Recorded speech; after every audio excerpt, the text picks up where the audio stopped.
Olá pessoal, professor Felipe Pérez aqui, tudo bem? Bom, hoje a gente vai falar um pouquinho sobre a nova ordem mundial. Antes de começar a falar sobre esse momento que ficou conhecido como a nova ordem mundial, a gente vai voltar um pouquinho lá e fazer uma recapitulação do que foi a nossa velha ordem, né? A velha ordem também conhecida como ordem bipolar. Essa ordem ficou conhecida como bipolar porque nós tivemos ali do final da Segunda Guerra Mundial até o final dos anos 80, mais precisamente até 1989, quando a gente teve a queda do Muro de Berlim, e em 1991, quando a gente teve o fim da Alemanha, da União Soviética, melhor dizendo, né? E aí da Alemanha Oriental também, lá com a queda do muro, a gente viveu esse período chamado de velha ordem ou de ordem bipolar. Estados Unidos e União Soviética disputavam áreas de influência, disputavam uma maior influência sobre as mais diversas localidades do globo, tudo bem? E aí, a gente viveu esse momento de tensão, né? Aquela expectativa de vai ter um confronto direto, não vai ter um confronto direto. Existiram confrontos em que esses países tiveram envolvidos de maneira indireta, né? Na Guerra das Coreias, a gente lembra, os Estados Unidos ajudando a Coreia do Sul e a União Soviética ajudando a Coreia do Norte, mas conflito direto mesmo entre as duas potências acabou não acontecendo. Bom, essa disputa ficou muito restrita, como eu falei, às áreas de influência. De um lado, os Estados Unidos, do outro, a União Soviética. Os Estados Unidos buscando transformar cada vez mais países em modelos capitalistas e a União Soviética cada vez mais buscando transformar os países em modelos capitalistas, tudo bem? E aí, isso foi o que a gente viveu lá na Guerra Fria, lá na chamada Velha Ordem Mundial.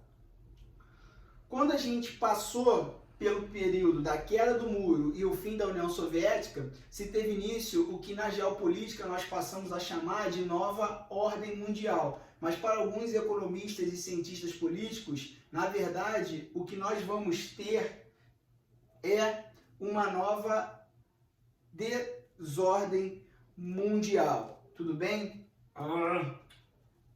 Bom, essa nova desordem mundial, ela vai significar o que, galera? Ela vai significar que nós temos agora uma nova divisão do mundo. Não mais aquele mundo dividido em três, que era o chamado velho mundo da Guerra Fria, onde o primeiro mundo era representado pelos Estados Unidos e pelas potências capitalistas, o segundo mundo representado pela União Soviética e o terceiro mundo representado pelos capitalistas subdesenvolvidos. Essa divisão acabou. A gente passou a ter agora uma nova classificação, um novo olhar, uma nova regionalização do mundo. E aí a gente passou a ter não mais a divisão em três, mas agora uma divisão em dois. Não mais uma divisão leste-oeste. Nessa divisão, o leste, o oriente, era o lado socialista, enquanto que o oeste, o ocidente, seria o lado capitalista. Aquela divisão acabou. Agora a divisão é norte e sul, onde o norte aqui ficou sendo a área dos países desenvolvidos e o sul a área dos países subdesenvolvidos. Repara um detalhe aqui, ó. Essa linha, ela, apesar de estar na horizontal, ela não segue exatamente o traçado da linha do Equador. A linha do Equador corta aqui, ó, o norte do Brasil, da América do Sul, passa na África. Essa linha já está bem mais lá em cima. Por quê? Porque essa linha, ela tem a intenção de não dividir apenas hemisfério norte e hemisfério sul, mas sim dividir. Quem está acima dessa linha é considerado país desenvolvido, quem está abaixo dessa linha é considerado país subdesenvolvido. Tudo bem? E aí, essa é a divisão que a gente vai chamar agora de divisão norte-sul do mundo. Aquela lá da Guerra Fria era a chamada divisão leste-oeste. Agora nós temos a divisão norte e sul. Beleza?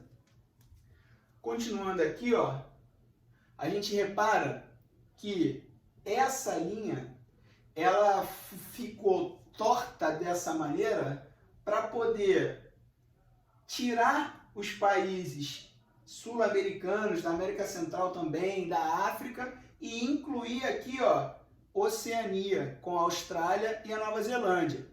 Isso é porque exatamente ela foi feita para regionalizar, para dividir o mundo em países desenvolvidos ao norte e subdesenvolvidos ao sul. Bom, continuando aqui, ó, essa nova ordem mundial, pessoal, ela passou a ter áreas de influência bem mais, como eu posso dizer para vocês, bem mais caracterizadas, bem mais específicas, como por exemplo aqui, ó, a América. Ficou muito claro que, com o passar do tempo e mesmo após a Guerra Fria, continuou sendo um território com forte influência estadunidense. Os Estados Unidos sempre tratou a América como o quintal da sua casa. E o continente americano, por todo o processo histórico lá, desde a política do Big Stick, a doutrina Monroe, a América para os americanos, ao mundo durante a Guerra Fria, né? Todo o processo histórico ajuda a gente a entender por que os Estados Unidos se consolidou como essa potência que exerce essa grande influência sobre o continente americano. Já do outro lado do Atlântico, a gente tem a União Europeia e a Alemanha como a principal potência europeia, né, com uma grande influência sobre a África. A África que foi colonizada, dominada, né, onde nós tivemos genocídios, etnocídios, explorações por parte dos europeus naquele continente. E até por conta da proximidade geográfica, a União Europeia exerce essa influência no continente africano. Se a gente vai mais um pouquinho para o leste aqui, ó, o Japão, se você tá dando para vocês verem, é legal esse pontinho vermelho. O Japão, pessoal, ele é a grande potência da Ásia por muito tempo, mas do meados da década de 70 em diante, a gente teve o surgimento de uma outra grande potência que hoje se consolidou aí como um dragão asiático, que é a China, tá? Então, o mundo tem essas três grandes áreas divididas com o seu principal influenciador. A América, sob uma forte influência estadunidense, a África, sobre uma forte influência da União Europeia e da Alemanha, e a Ásia e a Oceania, sobre um grande domínio da China e do Japão. Tudo bem? Bom, seguindo aqui, esse GIF animado aqui, vocês vão acompanhar, ele faz uma projeção, né, da década de 70 até 2010, mostrando quais foram as 10 maiores economias do mundo e quanto essa galera tinha em trilhões de dólares, tá? Então vocês deem uma olhada aqui, ó. Brasil era a 10ª economia do mundo em 1970, Estados Unidos já lá sempre no posto de primeiro lugar. E aí o que a gente pôde reparar aqui? A gente pôde reparar nesse gráfico, que nessa imagem que eu vou voltar para você, o seguinte, ó. Repara que a China nem está aqui entre esses 10. Ó, a China nem está aqui entre esses 10. Mas aí, com o passar dos anos, a década de 80 chega e olha a China. Vai se consolidando como a segunda economia, a Índia vem no mesmo barco aqui para uma terceira economia. Então, galera, a gente percebe que nessa nova ordem mundial, novas potências econômicas vão surgindo, tudo bem? E aí, além dessas grandes áreas de influência, nós vamos começar a ter alianças econômicas, blocos econômicos se formando. Uma aliança muito importante dessa nova ordem mundial é o chamado BRICS. É uma aliança, tá? Não é um bloco econômico, é uma aliança formada por Brasil, Rússia, Índia, China e África do Sul. Os BRICS, pessoal, eles vão surgir por conta de relatos de um economista do The New York Times, que ele vai se referir a Brasil, Rússia, Índia e China num primeiro momento, que ele chamou de BRIC, que em inglês faz uma palavrinha que faz analogia aí, né, com o tijolo, com a ideia de construção. Ele vai chamar esses países de BRIC porque, segundo ele, esses países apresentavam um grande potencial de crescimento. apresentavam uma curva em ascensão econômica. Então ele começa a chamar esses países de BRIC. E essa galera começa a olhar e falar assim, pô, realmente, cara, pô, a gente tem os mesmos problemas, que é a desigualdade social, por exemplo, a gente tem o mesmo objetivo, que é poder nos consolidarmos como grandes economias do planeta, a gente tem a ideia de diminuir essa influência, esse poder estadunidense sobre os demais países do mundo. Pô, que tal se a gente não juntar realmente e formar uma aliança aí? E aí que a gente tem a formação realmente dos BRICS, tá? Então, os BRICS, eles servem para que esses países possam, dentro desse contexto de nova ordem mundial, ganhar representatividade, ganhar importância econômica. Repara uma coisa, o poder da África do Sul sozinha é um.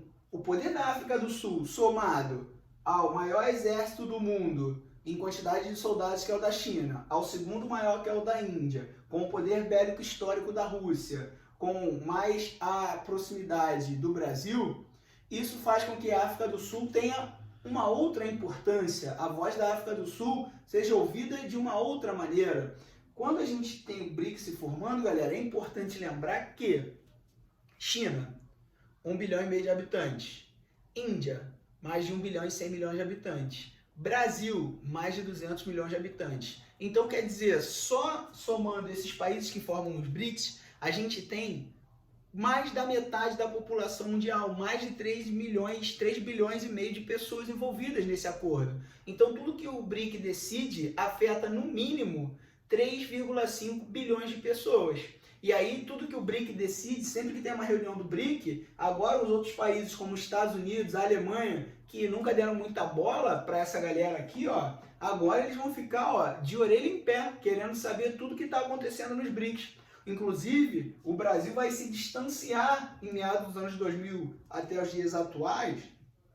O Brasil vai se distanciar um pouco dos Estados Unidos e vai passar a ter a China como principal parceiro comercial. Porque a China vai, como a gente viu naquele gráfico ali, naquele GIF, né, mostrando um crescimento econômico absurdo. E aí a China vai se caracterizar, como a gente chama hoje, fábrica do mundo. Né? A China tem as zonas econômicas especiais, onde você tem fábrica das mais diversas multinacionais do planeta. A China tem um excelente mercado consumidor, a China começa a investir em poder bélico, a China começa a investir em tecnologia, né? Olha hoje quantas marcas de celulares, quantos chips, quantos computadores você tem de marcas chinesas. Então, a China começa a ganhar corpo nesse novo cenário da nova ordem mundial. E Brasil, Rússia, Índia e África do Sul se aliam aos chineses para junto formarem os BRICS e poderem passar a ter mais respeito, para poderem ter mais poder de voz no cenário da geopolítica internacional. Um dado curioso que vocês podem perceber aí, se vocês fizerem uma busca no Google, é o seguinte: o número de viagens de um presidente brasileiro à Casa Branca antes do BRIC e depois dos BRICS. Você vai perceber que depois dos BRICS, os presidentes brasileiros passaram a ser recebidos muito mais vezes nos Estados Unidos. Por quê? Porque agora os Estados Unidos estavam vendo a real possibilidade de perder aquele contatinho para um inimigo histórico. Então, os BRICS fazem com que esses países tenham mais poder de voz econômica e politicamente na zona internacional, tudo bem? Ó, por exemplo, olha essa notícia aqui. Brasil, Alemanha, Japão e Índia apelam para a reforma do Conselho de Segurança da ONU. Reforma do Conselho de Segurança da ONU deveria incluir a África, diz a Rússia. Olha só, a Rússia está dizendo o seguinte, cara, existe um Conselho de Segurança na ONU que foi formado lá no contexto do pós-Segunda Guerra. Esse Conselho de Segurança, que tem os membros fixos, que tem poder de veto sobre qualquer decisão na ONU, é formado por Rússia, China, Estados Unidos, França e Inglaterra. E aí a Rússia está dizendo o seguinte, pô, a ordem geopolítica mundial é outra. Por que a gente não tem aqui um país latino-americano? Por que a gente não tem aqui um país africano? Nenhum país do continente africano pode opinar no Conselho de Segurança? Calma aí, pô, vamos botar um africano aqui também, vamos chamar os caras para festa. E quem que a Rússia está querendo colocar nessa festa? A África do Sul. Por quê? Porque a África do Sul faz parte do chamado BRICS lá. Né? Então, essa aliança comercial serviu para a África do Sul conseguir o apoio da Rússia na hora de buscar uma vaga no Conselho de Segurança como membro fixo. Assim como a Rússia, ao defender a África do Sul, a entrada da África do Sul na ONU, vai também ser beneficiada, porque a África do Sul vai falar, pô, tu é parceiro, hein? Amigo, você é um amigo. E aí vai fazer o seguinte, já que eu tenho que comprar petróleo de alguém, ao invés de comprar petróleo norte-americano, eu vou comprar petróleo russo. Olha aí, um ajudando o outro. Essa é a ideia das alianças, das parcerias econômicas. E a nova ordem mundial é quem vai possibilitar esse tipo de parceria. Tudo bem? Aqui, ó, mais uma notícia. Como é o Satan II, o míssil intercontinental invencível testado pela Rússia? O Ministério da Defesa da Rússia anunciou que um teste com o novo míssil balístico foi realizado na sexta-feira e que o RS-28 Samar, chamado de Satan II pela OTAN, vai entrar em funcionamento a partir de 2021. Galera, esse míssil aqui é um míssil de propulsão nuclear, tá? É um míssil que, segundo os russos, é capaz de dar 2 voltas inteiras no planeta. Ou seja, o Vladimir Putin pode estar lá num dia de mau humor, não vou fazer aquele trocadilho, né, do Vladimir Putin. Ele pode estar de mau humor lá, e aí, cara, se ele decide apertar um botão vermelho, esse míssil pode acertar aqui a minha casa, pode acertar a sua casa, pode acertar a Casa Branca. Por quê? Porque esse míssil tem capacidade de dar 2 voltas ao redor do planeta. É um míssil que tem um poder de destruição muito grande. E por que a Rússia anuncia isso? Para dizer o seguinte, ó, não arruma briga comigo não, hein? Não tô de bobeira não. Para mostrar mais uma vez que nessa nova ordem mundial, a Rússia merece ser ouvida. E aí, os Estados Unidos começam a ficar meio bolado com isso, porque a gente viu que lá na velha ordem mundial, a gente tinha um mundo muito bipolar, né? Era bipolar do ponto de vista econômico, com um capitalista e um socialista. Era bipolar do ponto de vista bélico, com um lado a OTAN, do outro ao Pacto de Varsóvia. Na nova ordem mundial, a gente tem uma multipolaridade econômica, como nós vimos ali os novos centros, né, de influência, mas a gente tem uma unipolaridade bélica, que é o fato dos Estados Unidos ser a grande potência bélica do globo, possuir tecnologias que nenhum outro país possui, ser o país que investe mais em bilhões de dólares em armamento todos os anos, e aí os Estados Unidos vê surgir novos polos de crescimento econômico e agora começa a ver também o crescimento de novos polos militares, o que vai começar a deixar os americanos meio bolados. Olha essa notícia aqui. O plano naval da China para superar os Estados Unidos e controlar o Pacífico até 2030. Estados Unidos aponta o crescimento militar da China no Pacífico. Pentágono sinaliza que país trabalha em missão nuclear. Os Estados Unidos estão falando assim, ó, a China está investindo muito em armamento, hein? Ó, a China está gastando com arma com arma nuclear, e ninguém gasta tanto assim de bobeira não, hein? Ó, vamos ficar de olho que esses chineses estão de maldade. Por quê? Porque os Estados Unidos começam a ver uma real possibilidade de uma nova ameaça.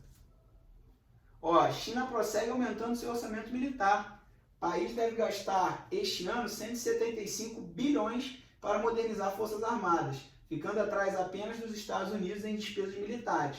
Especialista garante que não há hipermilitarização e que o crescimento acompanha o aumento do PIB chinês. Então a gente começa a ter uma nova tensão aqui. Por quê?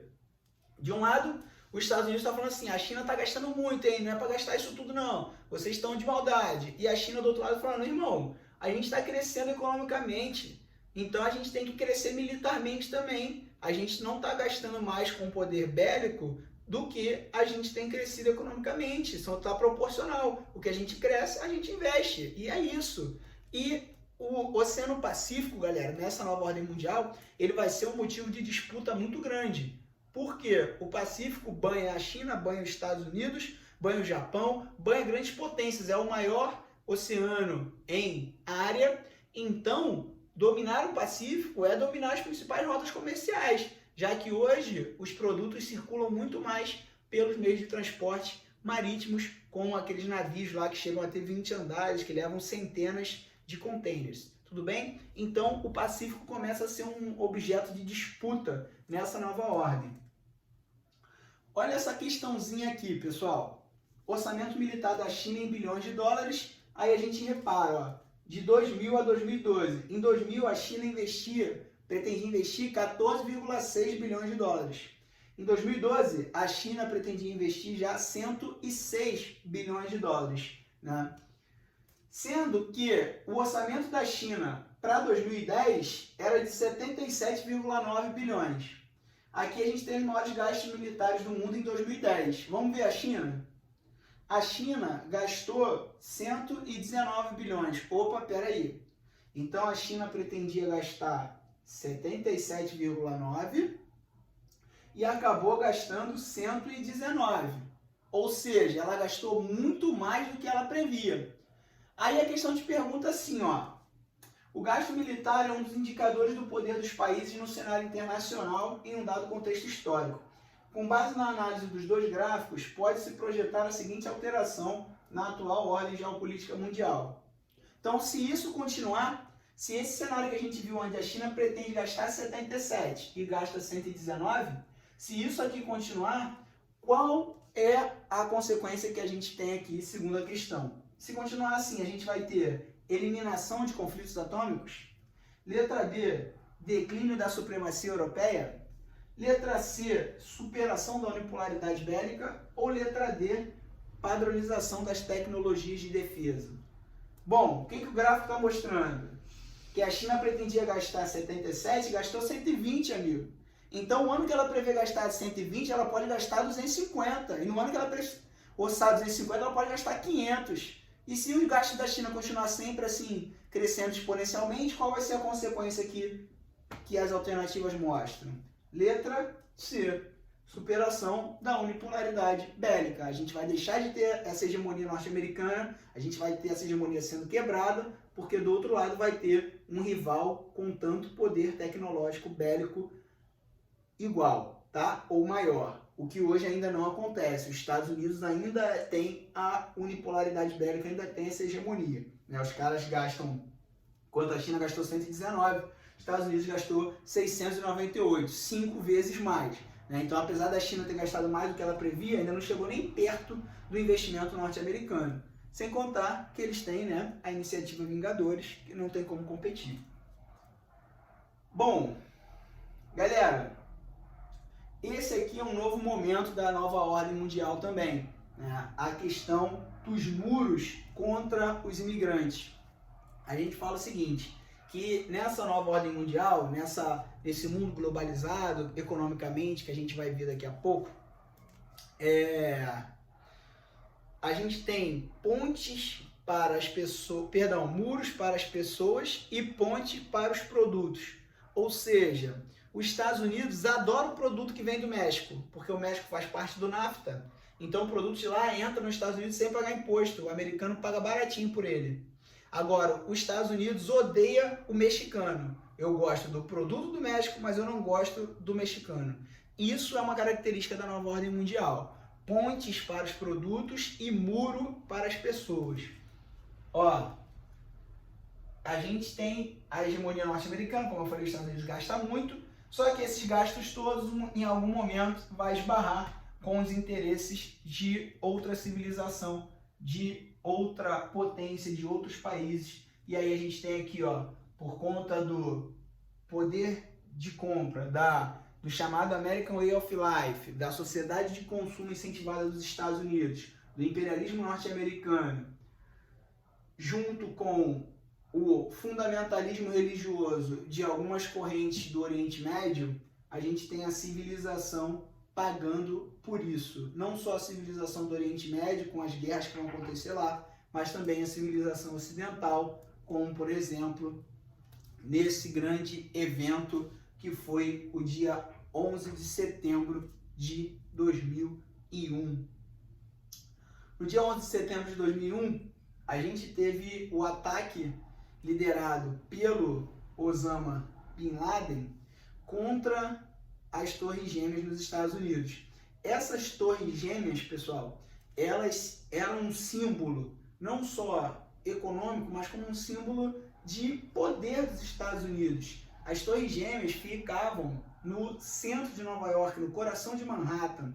essas torres apareciam sempre quando tinha filme gravado em Nova York, aparecia as Torres Gêmeas para simbolizar que o filme era em Nova York. Quem assistiu ao seriado, né, Friends, aquela série maravilhosa, você vai perceber que nos episódios antes de 2001, nas viradas de cena, muitas vezes apareciam as Torres Gêmeas. Por quê? Porque aquelas torres eram um símbolo. Era um sintoma de que você estava realmente em Nova York. Era um orgulho para os americanos, já que se tratava de um dos prédios mais altos do planeta e o prédio onde as principais empresas do mundo tinham sede. E aí, esse carinha aqui, ó, ele vai junto na Al-Qaeda lá, na organização radical criminosa dele, vai conseguir com que soldados liderados por eles pudessem sequestrar os aviões e jogá-los contra as Torres Gêmeas e contra o Pentágono também nos Estados Unidos. E aí, cara, os americanos, eles nunca tinham sido atacados diretamente em seu território de uma maneira tão assintosa. Por quê?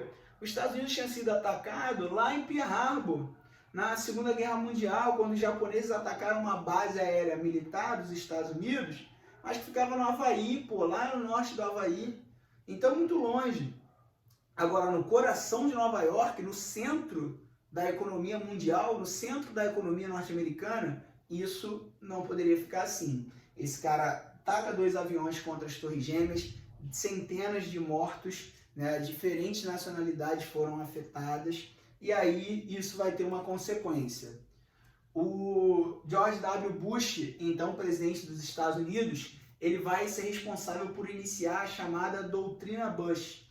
O que ele vai iniciar com isso? Ele vai dizer o seguinte, ó, galera, precisamos combater o terrorismo. Esses caras são malucos, eles atacaram os Estados Unidos hoje, mas todos os países ocidentais, todo mundo que não for muçulmano, árabe, vai estar correndo perigo. Hoje foi os Estados Unidos, mas amanhã pode ser o seu país. A gente precisa fazer alguma coisa, a gente precisa lutar juntos aí contra esse mal. E aí, esse tipo de discurso vai ficar conhecido como a doutrina Bush. Por quê? Porque esse cara, ele vai liderar uma série de ataques, de incursões dos Estados Unidos no Oriente Médio, ainda que a ONU tenha sido contra. A ONU, os Estados Unidos vai lá e fala assim, ó, eu quero invadir o Oriente Médio, pô, quero pegar o Osama Bin Laden, o Saddam Hussein, todo mundo que ameaça a paz mundial. Esses caras, eles são ditadores, eles precisam ser derrubados, eles possuem relação com célula terrorista. E a ONU fala, calma, não é bem assim, não é hora para invadir o Oriente Médio. E o que os Estados Unidos faz? Valeu. E os Estados Unidos vai lá e invade o Oriente Médio. O Bush vai chamar essas invasões, paradoxalmente, de guerras pela paz. Ele vai falar assim, a gente precisa ir lá, precisa matar pessoas, pessoas vão morrer, porque a gente vai garantir a paz. E a paz só vai vir através da guerra contra esse terrorismo. Na época, os Estados Unidos fizeram muitos filmes, né, abordando esse tipo de comportamento. Teve o Guerra ao Terror, o Sniper Americano, né, filmes que você pode assistir que mostram um pouquinho de como os Estados Unidos viam, os estadunidenses viam essas incursões no Oriente Médio, tá? Agora, uma coisa que as pessoas ficaram intrigadas quando começou essas incursões. Se o Osama Bin Laden assumiu a autoria dos atentados do 11 de setembro e esse cara era um saudita que vivia no Afeganistão, por que o primeiro país do Oriente Médio invadido pelos Estados Unidos foi o Iraque? O George W. Bush acusava o Saddam Hussein de ter arma nuclear, de ser associado com o terrorismo, e aí falou, não, a gente tem que ir lá pegar esse cara também. E aí os Estados Unidos passou anos no Iraque até conseguir capturar o Saddam Hussein, capturou o Saddam Hussein e mesmo assim não saiu, as tropas norte-americanas não saíram do Iraque. Aí que as pessoas, mas por que? Você já pegou o Saddam Hussein, já ficou comprovado que o Iraque não tem arma nuclear, aí a gente volta para a questão econômica. O Iraque é o 6º maior produtor de petróleo do mundo. A gente começa a ter a confirmação de que os Estados Unidos invadiram o Oriente Médio exatamente nas áreas onde a produção de petróleo eram as maiores do planeta. Então aquelas guerras pela paz lá, na verdade, nunca foram muito pela paz não, foram pelo petróleo, tudo bem?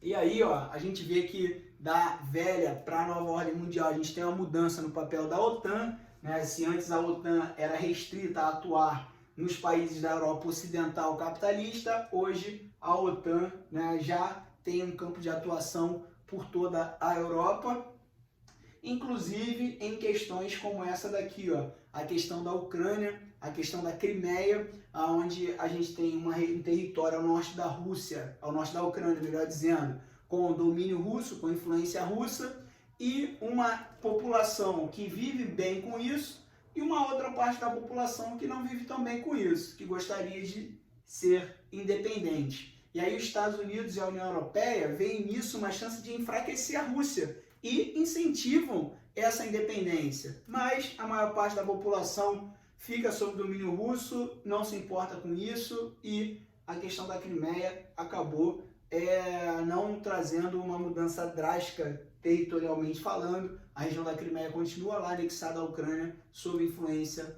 da Rússia, tá?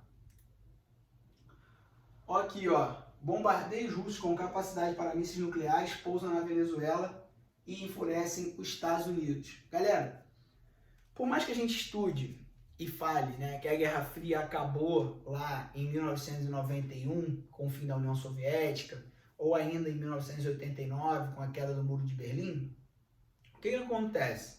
Algumas rusgas, né, algumas rivalidades ainda não foram tão bem resolvidas assim.